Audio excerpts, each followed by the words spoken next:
Charles Reed screamed in agony as the alien needle plunged into his spine, pumping in serum that lit his nerves on fire. But the Brunali would soon realize that kidnapping this human was the worst mistake of their miserable alien lives. The Brunali considered themselves masters of the galaxy. Technologically advanced and ruthlessly efficient, they studied younger races from the shadows, always seeking advantages. Humanity's rapid rise caught their attention. Cade, their top scientist, became obsessed with the humans' potential. So they set their sights on Charles Reed, a brilliant weapons engineer working on classified military projects. Neutralizing Earth's meager defenses with ease, the Brunali strike team snatched Charles and spirited him away to a hidden research base. He wakes to find himself strapped to an examination table, alien devices probing his body and mind. Through the haze of pain, Charles realizes the horrible truth. He is now a science experiment for an unknown alien species possessing technology centuries beyond Earth's. As the experiments continue, Cade and his team are shocked by Charles's resilience and intellect. He quickly deduces their true intentions, a coming invasion of Earth. The Brunali see humanity as a future threat to their galactic dominance and seek to eliminate them preemptively. Despite the agonizing tests, Charles begins studying his captors and their advanced tech, stealing glances and snippets of data whenever possible. The gears in his engineer mind start turning, searching for weaknesses to exploit. He knows his only chance, and Earth's, is to escape this nightmarish prison and warn humanity of the impending danger. But alone, light years from home and surrounded by an overwhelmingly superior alien force, the odds are bleak. Back on Earth, Charles's disappearance sends shockwaves through the military. His cutting-edge research was a game-changer, and his vanishing act has thrown top brass into a panic. They assemble a covert task force to investigate, but with no signs of foul play, they're left grasping at straws. Geopolitical tensions simmer as news of the vanished engineer leaks. Rival powers are suspected of foul play. Allies grow wary and suspicious. Human civilization teeters on the brink of chaos, unaware of the existential threat lurking beyond the stars. But Charles Reed isn't waiting for a rescue. Within the bowels of the alien research station, he cautiously befriends Zorax, a rebellious Brunali scientist who questions the morality of his species' expansionist agenda. United by necessity, this unlikely duo start planning an escape. But Cade is no fool. He senses something off in his prized specimen's behavior and takes increasingly brutal measures to break Charles's body and spirit before he can derail the invasion efforts. Cut off, alone, and against impossible odds, Charles Reed has become humanity's first and last line of defense. The fate of his species, and potentially the galaxy, now rests in his battered hands. With nothing but his wits and determination, he must find a way to outwit his alien captors, escape their clutches, and reveal their plans before it's too late, and the Brunali Armada darkens Earth's skies. The clock is ticking, the invasion is coming, and a lone human captive on an alien world holds the key to the future. The clock is ticking, the invasion is coming, and a lone human captive on an alien world holds the key to the future. Charles presses his hands to the sides of his aching skull, eyes clenched shut as he fights through the pain from the latest round of experiments. Beside him, Zorax taps furiously at a console, 2 of his 6 limbs working in tandem to bypass the facility's security systems. The power generator for Sector 7 is accessible through this maintenance shaft, Zorax says, pulling up a holographic schematic. If you can rig it to overload, the resulting blackout should give us enough time to reach the hangar. Charles studies the diagram, committing it to memory. He nods sharply. I can do it. They waste no time. Charles crawls through the tight metal shafts, dragging himself over humming power conduits. The vibrations rattle his bones, but he pushes forward until he reaches the generator room. His hands fly over the alien controls, splicing wires and rerouting power with an instinct that surprises even him. As the generator begins to whine in protest, He sprints back to where Zorax waits, sweat pouring down his face. The lights cut out just as Charles bursts from the maintenance shaft. Angry shouts echo through the darkened halls as Brunali soldiers realize something is wrong. Charles and Zorax run, their labored breaths mingling with the thud of footsteps on metal grating. The hangar is a cavernous space, filled with sleek alien ships in various states of repair. Charles spots the small scout ship Zorax had described, its angular lines marking it as a short-range vessel. He sprints up the open ramp, throwing himself into the pilot's seat. His hands dance over the controls, the foreign symbols suddenly as familiar as his native English. The engines hum to life. "Go! Go now!" Zorax shouts from the rear of the ship, sealing the hatch. Charles grins wolfishly as he grips the controls and sends the ship rocketing from the hangar just as the emergency lights flicker on. Brunali security ships peel out of their berths in pursuit, their weapons already powering up. Alarms blare through the scout ship as Charles weaves and dodges the incoming fire with a skill that belies the alien nature of the craft. Plasma bolts sizzle past the viewport, barely missing the ship's hull. Charles grits his teeth, pouring all his concentration into staying one step ahead of their pursuers. "Their ships are faster and more heavily armed," Zorax warns, his voice tight with stress. "We can't outrun them for long." Charles doesn't respond, his focus absolute. He thinks back to long nights spent poring over classified schematics of experimental Earth fighters, trying to wring out every last ounce of performance. Those lessons come back to him now as he coaxes the scout ship into maneuvers it was never meant to make. Slowly, steadily, they gain ground. The Brunali ships fall behind, unable to match the humans' unconventional piloting. As they breach the planet's atmosphere and the inky black of space embraces them, Charles finally allows himself a momentary grin of triumph. But it's short-lived.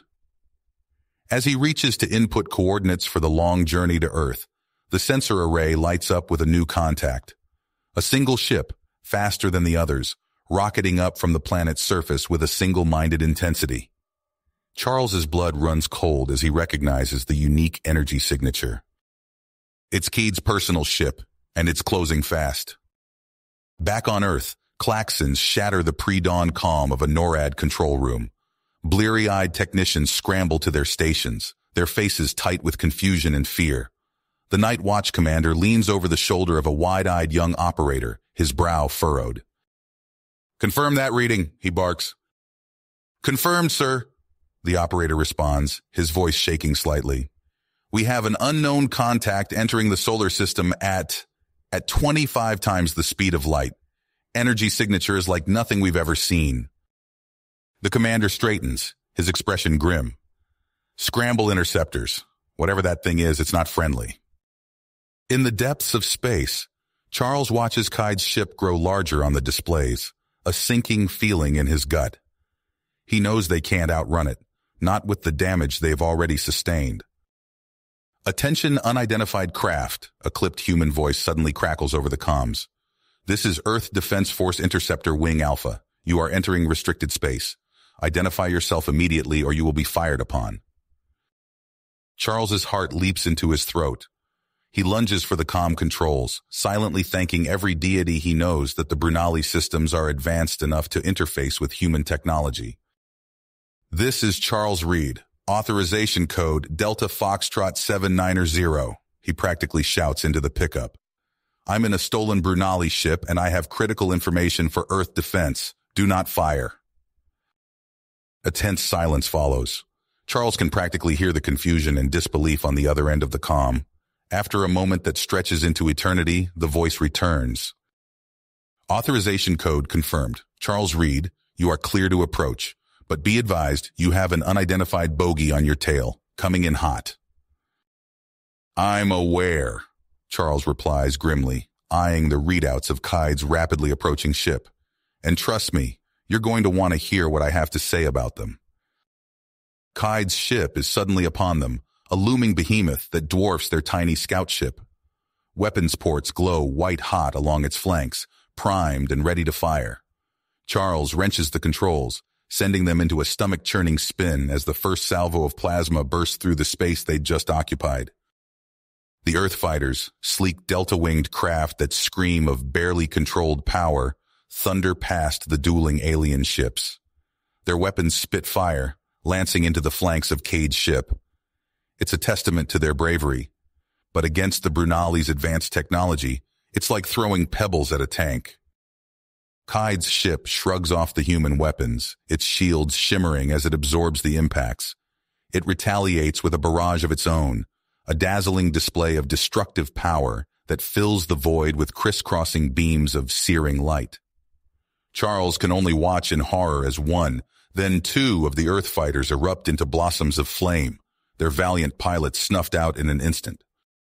On the view screen, Cade's face appears, a cruel smirk playing across his thin lips.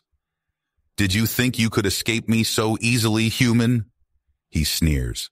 "You and your pathetic species are doomed, and I will take great pleasure in personally witnessing your demise." Charles feels a white-hot rage building in his chest. This monster, this sociopathic alien scientist had tortured him, experimented on him, treated him as nothing more than a lab rat. And now he dared to threaten his home, his people. Charles locks eyes with Zorax, an unspoken understanding passing between them. "Cade," Charles's voice is calm, almost casual. "I've got a parting gift for you." And with that, he slams the controls forward, sending the scout ship hurtling straight at Cade's monstrous warship. Cade's eyes widen in shock as he realizes the human's intentions. He frantically works his own controls, trying to evade, but it's too late. The scout ship, sparking and shuddering from the damage it sustained, slams into the side of Cade's ship with the force of a small supernova. In the instant before impact, Charles closes his eyes, picturing the rolling hills of his childhood home. It's almost peaceful. Then everything goes white. The explosion is titanic, a searing flash that momentarily outshines the sun. The two alien ships are consumed instantly, reduced to tumbling clouds of molten shrapnel. There's a momentary stillness as the light fades. Then, slowly, a single escape pod emerges from the fading fireball, scorched and battered but intact. It tumbles slowly through the void, a minuscule silver teardrop against the infinite black. The Earthships move to intercept, their comms crackling with urgent transmissions. On board, medics prep for the worst, not knowing what they might find within that tiny metallic shell. With a hiss of releasing pressure, the pod's hatch cracks open. And there, slumped over the controls, is the bloody, battered, but unmistakably living form of Charles Reed. His head lolls to the side as the medics rush to assess him, but through cracked lips, he manages to force out a single sentence. "They're coming. We need to be ready." In the days and weeks that follow, the world is a whirlwind of activity. Charles, hailed as a returning hero, a survivor of an ordeal beyond imagining, finds himself at the center of a storm of activity. From his hospital bed, he recounts his experiences to a never-ending stream of generals, scientists, and world leaders, his words sending shockwaves through the halls of power. The wreckage of the alien ships is studied intensively, reverse-engineered and analyzed down to the last circuit. Its technology beyond humanity's wildest dreams, and it's a stark wake-up call. If they are to survive, they will need to adapt, and quickly. And Charles, the man who has seen the face of the enemy, who has felt their cruelty firsthand, becomes the driving force behind Earth's defense efforts. His unique blend of engineering brilliance and hard-won alien knowledge is invaluable as humanity races to prepare for the fight of their lives. But even as Earth mobilizes, the specter of the coming invasion looms large. Cade's ship was just the vanguard. Charles knows that the full might of the Brunali war machine is still out there, a vengeful behemoth that will stop at nothing to crush the upstart species that dared defy it. They will come, and when they do, it will be a war unlike any Earth has ever seen. A war for survival, for the right to exist in a cold, uncaring universe. It will be a war that will forge heroes and legends, that will push the bounds of what it means to be human. And at the center of it all, the man who started it, Charles Reed, the unintentional herald of humanity's darkest hour, and perhaps its greatest hope. Charles stood before a room full of Earth's top military brass and scientists, his hands flying over holographic displays as he explained the intricacies of Brunali technology. The salvaged alien tech hummed and pulsed around them, a stark reminder of the threat looming on the horizon. Their shields operate on a rotating frequency, Charles said, pulling up schematics of a Brunali warship. If we can sync our weapons to match these patterns, we can penetrate their defenses. General Hawkins leaned forward, his weathered face creased with concentration. And their tactics? What can we expect? Charles' expression hardened. They're ruthless.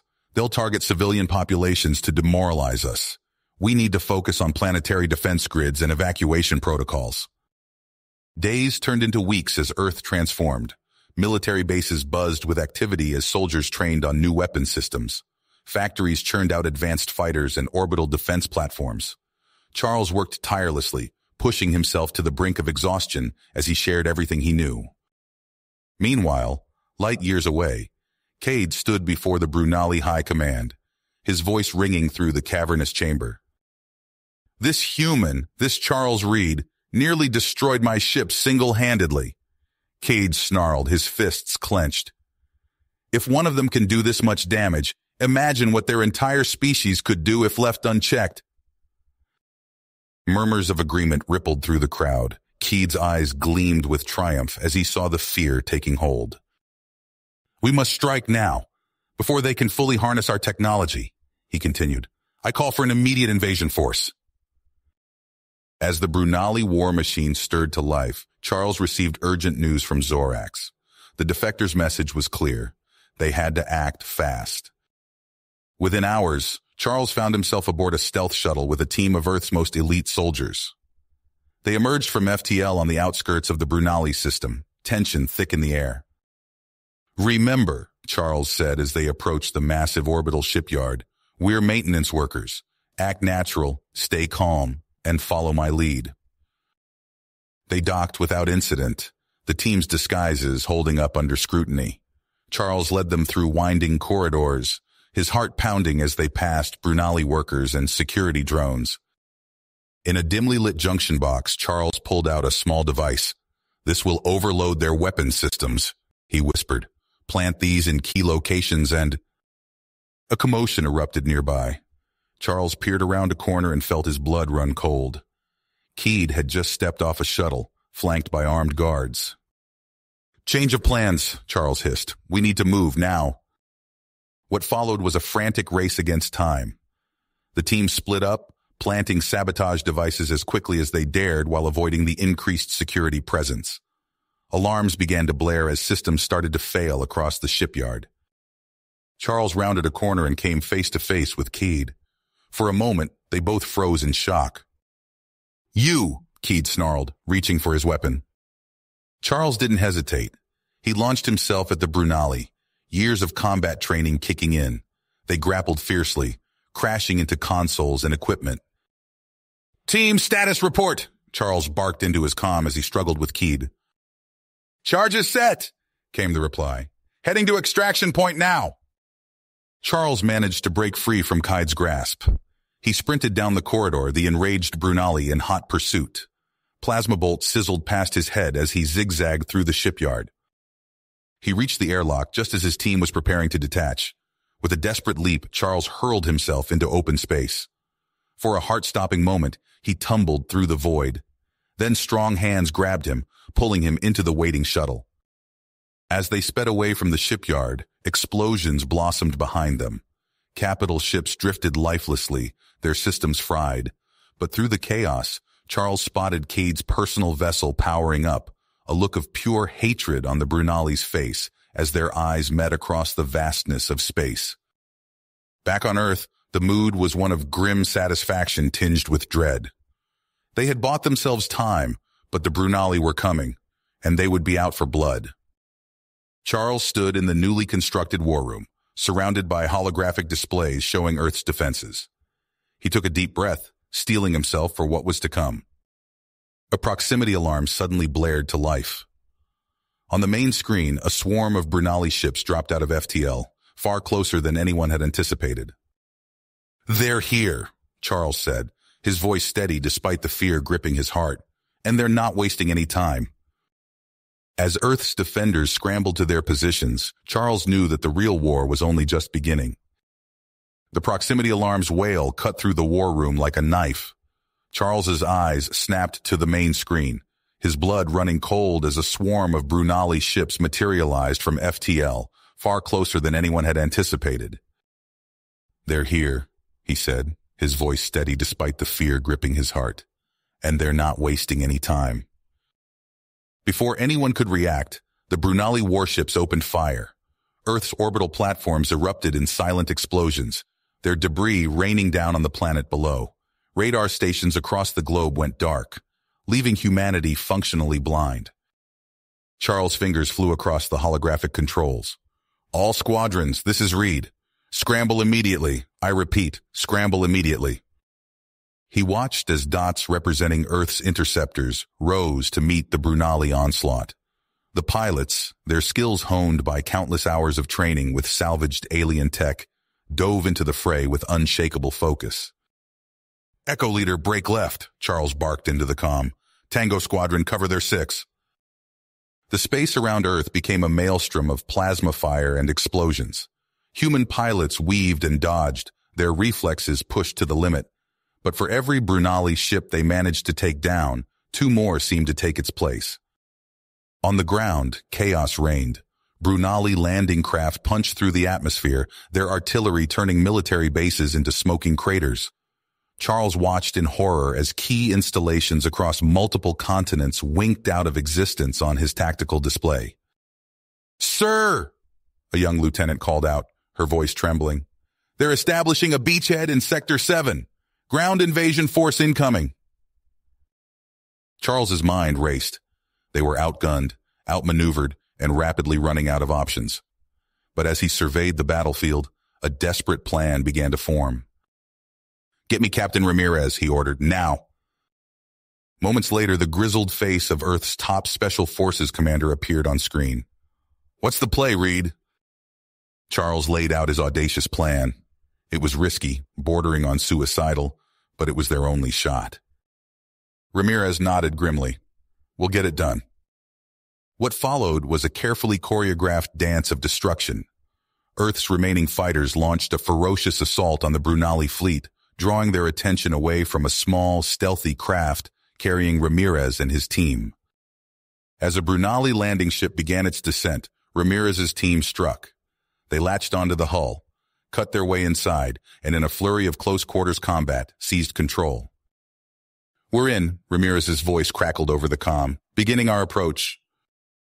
Charles held his breath as he watched the hijacked ship veer off course, accelerating towards Cade's flagship.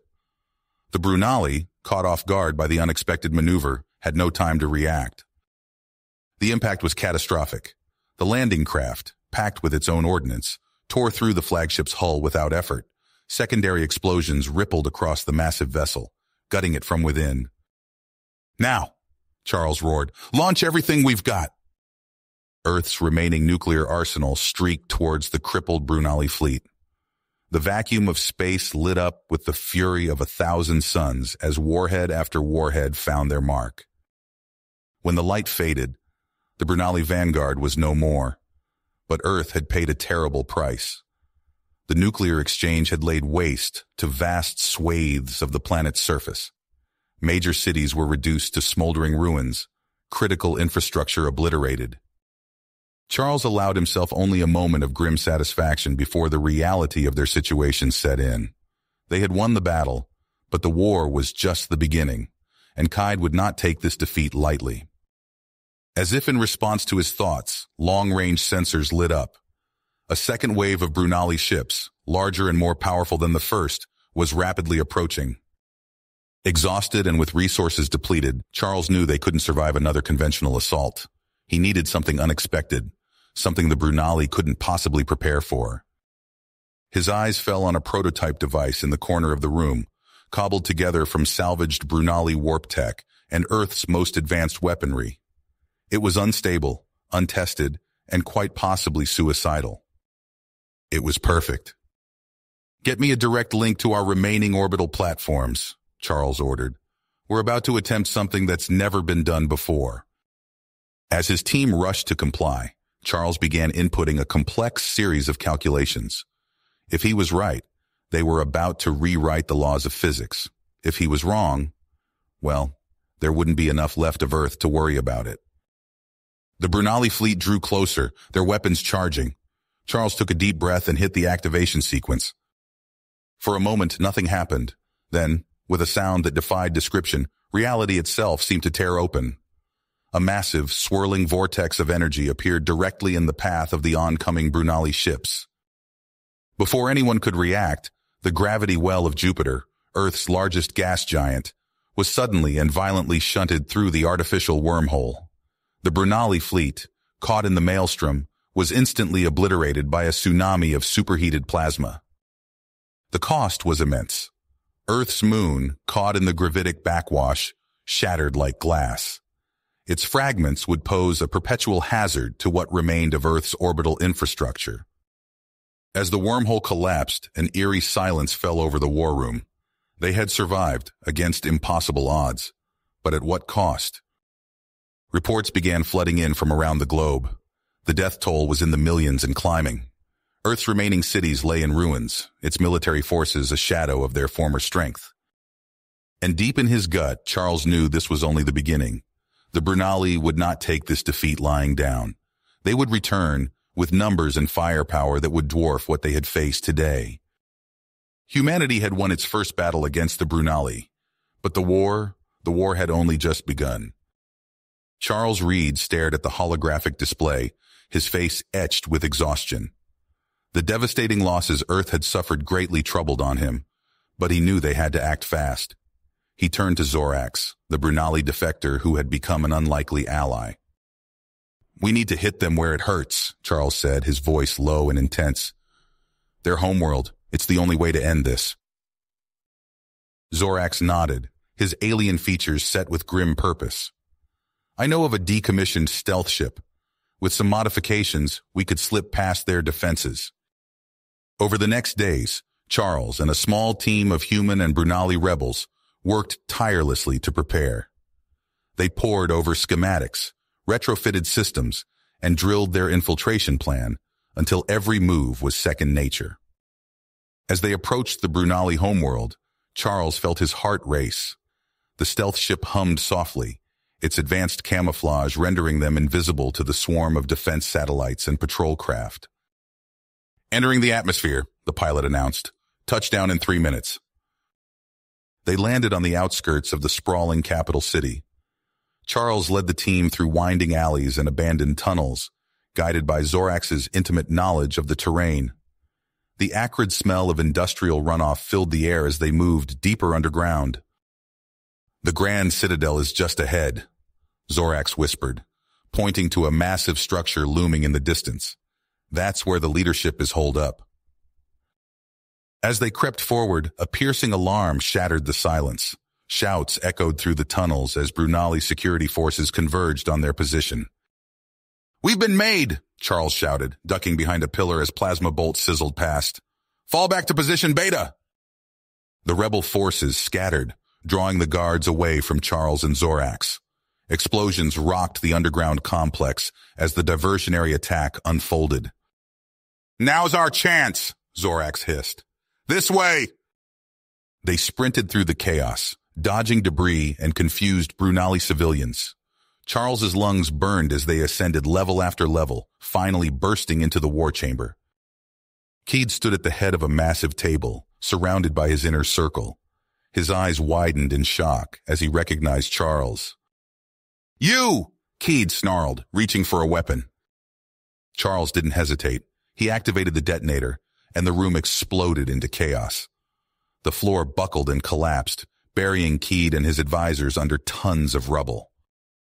For a moment, Charles allowed himself to feel a flicker of triumph, but it was short-lived. "Intruders!" a harsh voice barked. A squad of elite Brunali guards poured into the room, cutting off their escape. Zorax grabbed Charles's arm. There's another way out. Go! I'll hold them off. Zorax, no. But the Brunali rebel had already charged forward, firing his weapon with deadly accuracy. Charles felt his throat tighten as he watched his friend fall under a barrage of plasma fire. Forcing himself to move, Charles fled deeper into the complex. The capital was in uproar, alarms blaring and civilians flooding the streets. Taking advantage of the confusion, he made his way to Kaid's secure bunker. Inside, he found a treasure trove of classified data. His fingers flew over the alien interface, downloading everything he could. What he discovered made his blood run cold. The invasion of Earth wasn't about fear or security. It was pure greed, a bid to strip the planet of its resources and enslave its population. Without hesitation, Charles broadcast the data on all frequencies. The truth spread like wildfire, igniting rebellion across Brunali space. Military commanders turned on each other, supply lines crumbled, and the once mighty invasion force began to tear itself apart. But Kaid, having survived the assassination attempt, wasn't finished. He rallied his loyalists for one last desperate assault on Earth. Charles raced back to his homeworld, knowing the fate of humanity hung in the balance. As the fractured Brunali fleet appeared in Earth's skies, he took command of the defense. "All units, this is Reed," he called over the comm. "They're disorganized and low on supplies. Hit them hard and don't let up." The battle raged over the ruins of New York City. Charles piloted his fighter with ruthless efficiency, leading the Brunali ships into carefully prepared kill zones. One by one, the alien vessels fell from the sky. Finally, only Kaid's crippled flagship remained. Charles maneuvered his craft alongside the massive ship, latching onto its hull. With a series of precise movements, he bypassed the security systems and seized control of the main weapon. "This ends now," Charles growled, targeting the remaining Brunali forces. The flagship's cannon roared to life, obliterating the last vestiges of the invasion fleet. As the final echoes of battle faded, Charles looked down at the scarred face of his home planet. The victory had come at a terrible cost. Millions were dead, great cities reduced to ash. And there, where the moon once hung, a field of debris served as a grim reminder of how close they had come to annihilation. Returning to Earth, Charles found himself hailed as a hero. But he took little joy in the adulation. His work was nowhere near the end. In the months that followed, he watched the Brunali civilization tear itself apart. Rebel factions fought for control, and once prosperous colonies descended into chaos. Charles knew that left unchecked, the advanced Brunali technology could spark new conflicts across the galaxy. He threw himself into the work of stabilizing the fractured empire, securing dangerous weapons and preserving what knowledge could benefit humanity. But even as order slowly returned, Charles couldn't shake a gnawing sense of unease. The fires that had driven the Brunali to such heights of ambition and cruelty, were they truly extinguished, or merely banked, waiting to flare to life once more? As he stood on the bridge of an Earthship, gazing out at the vast expanse of stars, Charles knew that the greatest challenges might. You have reached the end of the story. If you enjoyed this story and want to support us, please leave a like and subscribe to our channel, and for every comment that says 88, I will heart every single one of them. Thank you for your time.